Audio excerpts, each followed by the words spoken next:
সাল্লাম হাদিসগুলো বলেছেন, এক সরিষা দানা পরিমাণ মিথ্যা নাই এখানে। এখান থেকে বলতে যাচ্ছিলাম, দোয়া কবুলের অন্যতম একটা উপায় হচ্ছে আপনি কোনো ভালো কাজ করেন গোপনে, যেটা আল্লাহ ছাড়া কেউ জানে না, ওর ওসিলা করে আপনি আল্লাহর কাছে যান, দোয়া কবুল হবে ইনশাআল্লাহ। আরেকটা অপশন হচ্ছে আল্লাহ পাকের যে নাম এবং সিফতগুলো আছে এগুলোকে ওসিলা করে দোয়া করা।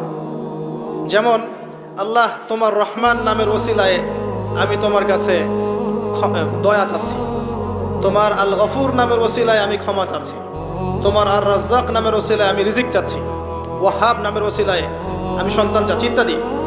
কথা কি বুঝতে পারছেন?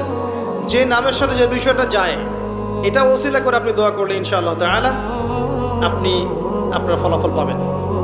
আর একটা সবচেয়ে বড় অস্ত্র শিখিয়ে দিচ্ছি, এটা আমি কাউকে শিখাইনি আজ পর্যন্ত, আজকেই প্রথম।